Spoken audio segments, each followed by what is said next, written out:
So magandang araw. Andito kami ngayon sa National Shrine of Our Lady of Perpetual Help sa Pasay, Manila, kung saan mas kilala ito bilang Baclaran Church. Sa kasalukuyan ay ginaganap ang isang Santa Misa. Ang tanong, bakit ito dinadarayo ng iba't ibang mga deboto mula sa iba't ibang parte ng Pilipinas? At bakit ito dinalagsa ng iba't ibang mga Kristiyano para sa kanilang pananampalataya o para sa kanilang mga intensyon? Ang pangalang Baclaran ay nagmula sa salitang Tagalog na baklad, isang bitag na isda na gawa sa kawayan o ratan. Tinawag na bakladan ang lugar dahil dito ibubuo ng mga mangingisda ang mga bitag na ito. Nakalaunan ay naging Baclaran. Noong unang bahagi ng 1900s, ang Baclaran ay isang rural fishing village na kilala sa malinaw na tubig nito at isang tanyag na pagtakas mula sa Maynila.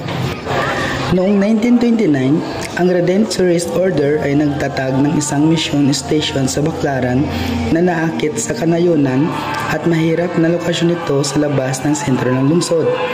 Nagtayo sila ng isang maliit na kapilya at kumbento.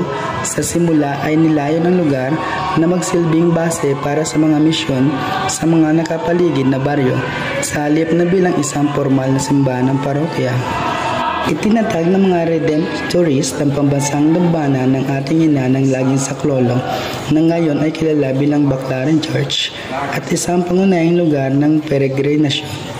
Ang debosyon sa icon ng ating ina ng laging saklolo sa Baclaran ay isang mahalagang bahagi ng modernong kasaysayan nito. Nagsimula ang makabuluhang reklamasyon ng lupa noong 1970s bilang bahagi ng pagunlad ng Metro Manila. Nagdulot ng malaking pagbabago sa tanawin ng Baclaran. Ang dagat na dating nakarating sa refectory ng monasteryo noong high tide ay halos 2 kilometro na ngayon mula sa simbahan.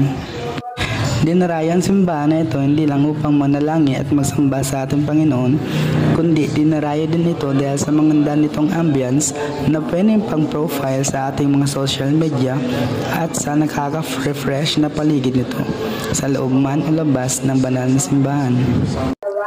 Sa muli, mula dito sa Baclaran Church, ako si Jude Ciudadano at kasama kong aking kapatid na si Joseph Ciudadano. Hanggang sa muli, kapamilya. God is greater than all, greater than your trials.